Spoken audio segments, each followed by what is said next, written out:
A man can spend years giving everything he has and still come home to nothing. Mark once believed love could be built, brick by brick, if only he worked hard enough. If he stayed quiet, stayed steady, stayed kind. He poured himself into that belief until there was nothing left to give. His hands, once so eager to build a home, now just hung at his sides, heavy and empty. He stood in the driveway, engine ticking softly in the cooling night air, staring at the house he had fought so hard for. Not just the mortgage or the roof repairs, the life inside it, the birthdays he never missed, the fevers he soothed at midnight, the little league games he left work early to catch. All the small, invisible things a man does when he chooses a family. Except tonight, the house looked back at him with indifference. He knew before he opened the door, before he heard the shrill arguing from the kitchen, before the eyes rolled at his hello, before the slammed cupboard doors and muttered insults. Tonight, Mark understood something he had refused to believe for years. He didn't live here. He existed. He was so tired of it. It didn't start this way. 5 years ago, she looked at him like he was a gift. She, Emily, had been through enough heartbreak to make her careful and enough struggle to make her tired. She had 2 kids from a previous marriage, both still young enough to be wide-eyed and full of questions, but old enough to carry confusion in their bones. Mark never tried to replace anyone. He never said, "Call me Dad." He just showed up, quietly, fully. At first, it mattered. He remembers the first time the little one, Jonah, reached up and held his hand without being asked. The first time Emily leaned into him during a school recital and whispered, "Thank you." He remembers her teary smile after he installed bunk beds in their too small apartment, her hand on his chest like she meant it, like he mattered. Those moments happened, and for a while they stacked like bricks in the wall of something real. But over time, the mortar weakened. At first, the changes were small. No more thank you, no more touches. A glance that used to be soft now flickered past him like he was a coat rack, not a man. Emily was tired, understandably. Life was hard. Mark didn't demand affection. He only wanted to feel like part of the US. But slowly, that us narrowed. She stopped asking his opinion. Decisions were made without him. School choices, family trips, even furniture. He came home to changes he hadn't known were coming. The kids, too, began to shift. Jonah and Lila, once eager to help him bake, to draw him cards with best bonus dad scrawled in bright markers, began to pull away. Teenagers, sure, but it wasn't just hormone. It was something quieter, colder. They no longer asked for his help with homework. They no longer sat beside him on movie nights. One day, he heard Jonah, now 15, on the phone with a friend say, "Yeah, he's not my real dad. Just some guy my mom's with." It wasn't the words. It was the tone. Like Mark was a stranger who just overstayed his welcome. Then came the arguments. They never used to fight much. Mark avoided conflict, not because he was passive, because he believed in patience. But there's a line between patient and invisible, and slowly, he realized he'd crossed it long ago. One evening, he came home with takeout after a long overtime shift. He placed the bags on the table, hoping to share a meal, some connection. Emily looked up from her phone and said flatly, "We already ate." No offer to save him a plate, no question about his day. He made a quiet joke to break the tension. She sighed. "What?" he asked. "You just always expect a parade when you do something," she snapped. He blinked. "I brought dinner home after working 13 hours. And?" she said, looking up. "You want a medal?" That was the night something shifted. From that point on, arguments became routine. Not screaming matches, not dramatic, just barbed wire in everyday conversation. "You're too controlling. You never listen to me. You think money solves everything. I'm not one of your employees, Mark." But it was the kid's silence that hurt most. He tried to set boundaries. Curfews, screen time, chores. Normal parenting. But his authority was always undermined. "Don't talk to them like that," Emily would say. "They're not your kids," Jonah added once. Mark said nothing in the moment. But later that night, he sat in his truck and stared at the steering wheel for a long time. That brings us back to tonight. Another long day. Another moment of hope. Maybe today will be different. Maybe someone will see him. He walked in, shoulders aching to find the kitchen a mess. Emily on the phone, annoyed. Lila yelling from upstairs about a broken charger. Jonah nowhere to be seen. "Hey," Mark offered. Nothing. He set down his things, walked into the living room. Emily followed, arms crossed, eyes already irritated. "Did you move my charger?" she asked. "No," he said. "It was right here. Can you just, for once, stop touching things that aren't yours?" That was it.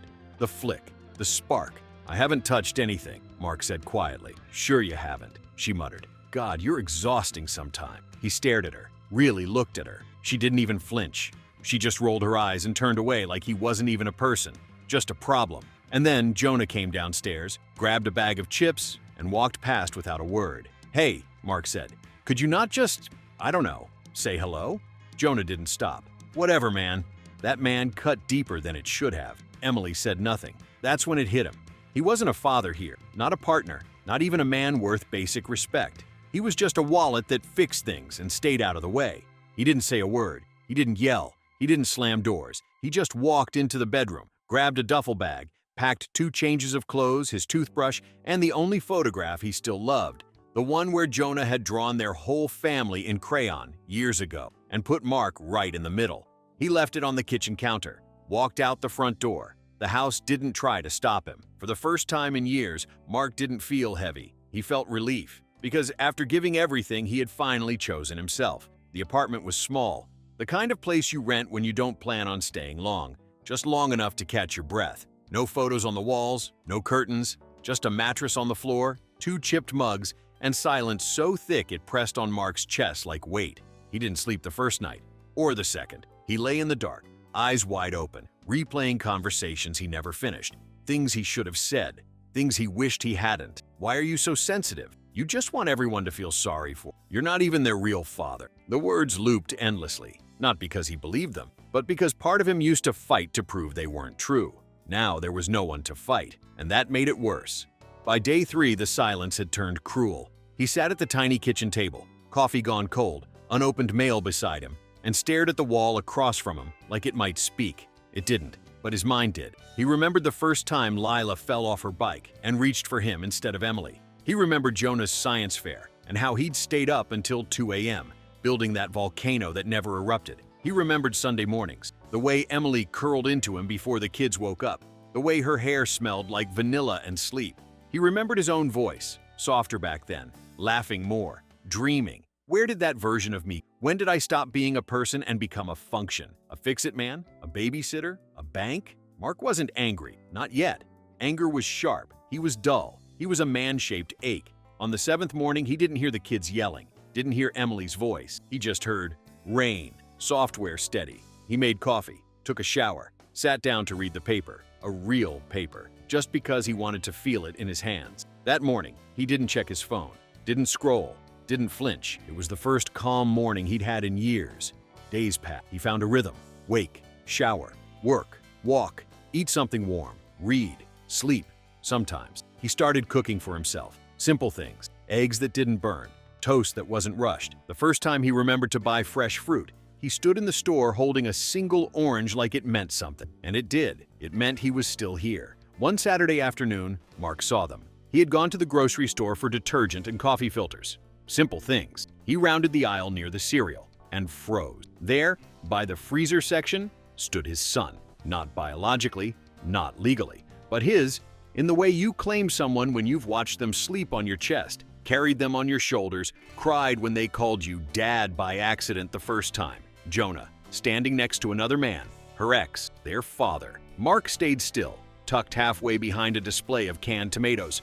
He watched Jonah laugh, a real, unguarded laugh. The man beside him handed him a soda from the fridge and ruffled his hair. Something about the gesture sent a pulse through Mark's ribs. Not pain, not jealousy, just something hollow. Jonah didn't look unhappy. He didn't look angry. He looked fine. Mark waited until they turned into another aisle, then quietly left his cart and walked out into the cold air. He stood in the parking lot for a long time, keys clutched tight in his hand, watching a couple birds hop across the pavement like nothing had changed. It hurt, but it didn't destroy him, and that surprised him most of all. Later that night, he took a selfie, something he never did. He looked tired. The lighting was bad, but there was a faint, reluctant smile in the corner of his mouth. Not big, not obvious, just the ghost of something waking up again. He posted it, didn't tag anyone, didn't write a caption, but it felt like proof that he was here, that he existed. He still missed them.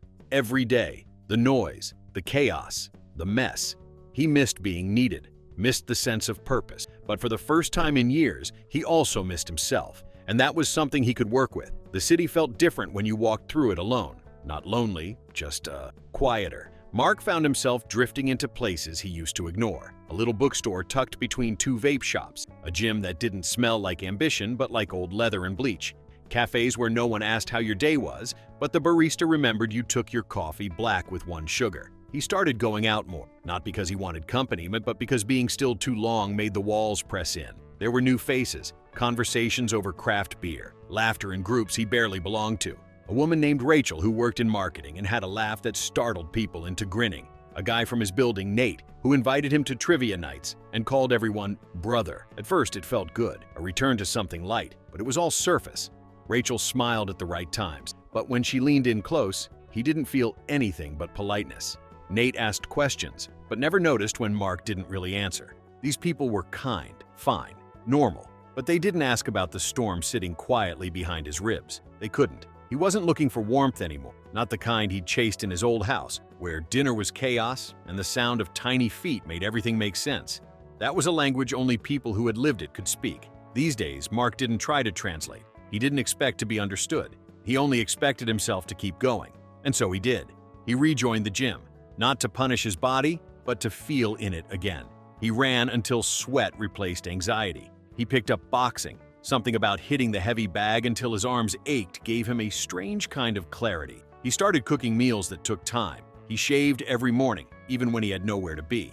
He bought plants, killed one, replaced it, called that progress. Once, he signed up for a woodworking class. Just 6 people in a cold shed with sawdust in their hair. He made a box, uneven and wobbly, but his. He sanded it until it was smooth, painted it navy blue, and left it on his windowsill like a small altar to a self that was learning how to shape again. With every small victory, a repaired cabinet, a full night's sleep, a stranger smiling at his joke, he felt something return. Control, direction, a sense that the ground beneath him wasn't crumbling anymore. And still, the past had a voice. Not loud, not angry, just present. He'd see a father in a park kneeling to tie a child's shoe and something in him would flinch. He'd walk by the toy aisle in a store and slow down without meaning to. He caught himself once, smiling at a pair of light-up sneakers because Jonah had once insisted they made him run faster. Nostalgia didn't crush. He missed bedtime stories. He missed Lila's questions about the moon. He missed the feel of being important to small people. Sometimes he wondered, if I could take it all back, would I? And every time the answer was, not exactly. Not back to being unseen, not to the slow erosion of himself, but maybe, just maybe, back to a different version of those moments. One where he still existed inside them. He sat on his apartment balcony one night, sipping lukewarm tea and watching the neighborhood lights blink on. Somewhere across the city, they were living their lives without him. Maybe Emily was dating. Maybe the kids were doing better. Maybe they were worse. He didn't know anymore. And strangely, he didn't need to. Not out of bitterness, but because life was no longer about them. It was about him. About now. He was still rebuilding. But the foundation this time was solitude, not sacrifice. And he was proud of that. Even if he still ached. Even if he still sometimes reached for memories like they were warm jackets he no longer owned. One day, walking home from the gym, he passed a man carrying his daughter on his shoulders. The little girl shrieked with joy, arms flailing, her tiny sneakers thumping against her father's chest. Mark watched them until they turned the corner. It stung, but it didn't undo him. That was the difference. The email came on a Tuesday. Just a subject line. Hey, no body text, no signature, just a name in the sender field, Jonah. Mark stared at it for 5 full minutes before opening it. He wasn't sure why his hands trembled. Maybe because he hadn't seen or heard from the kids since he left. Maybe because part of him had accepted that he never would again. Inside, only a few lines. I saw you the other day, at the store. I don't think you saw me. I wanted to say sorry for being a jerk. I didn't know how to act when you left. I guess I thought you always would have stayed, no matter what. Anyway, just wanted to say hi. Mark read it twice, 3 times. Then again, slower. There was no invitation, no dramatic apology, just a kid trying to say something real in the only way he knew how. And it was enough. He didn't respond right away. He waited, not to play games, but because he'd learned not to rush into someone else's tempo. Not anymore. When he finally wrote back, it was simple. Hey, I saw you too. I didn't know if I should say anything. Thanks for writing. I'm really glad you did. If you ever want to talk, I'm around. No expectations, no pressure, just the door open, quietly. That was the thing about healing. It didn't arrive with fanfare. It crept in like a draft beneath the door. It happened when he turned down an invitation without guilt, when he slept through the night without needing a distraction, when he bought a used guitar from a pawn shop and spent afternoons plucking out chords just for the hell of it. He didn't go back to the old house. He didn't message Emily. But every so often, Jonah would email again. Short things, a funny video, a question about fixing a bike. Once, a photo of Lila's new puppy with the message, she named him Pancake. Dumb name, but cute dog. Mark smiled at that one longer than he meant to.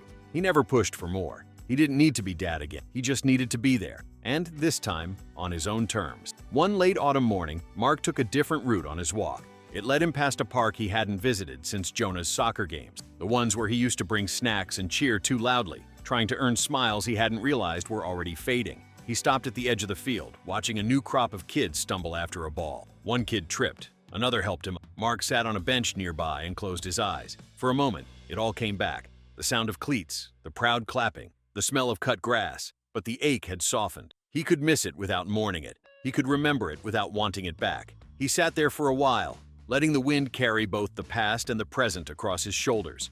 That night, he stood at his bathroom mirror after brushing his teeth, looked at his reflection. Older, sharper around the eyes, but grounded. He didn't ask what was next. He didn't need to. There was no big revelation, no sudden transformation. Just a man, alone in a quiet apartment, steady on his feet, no longer afraid of the silence.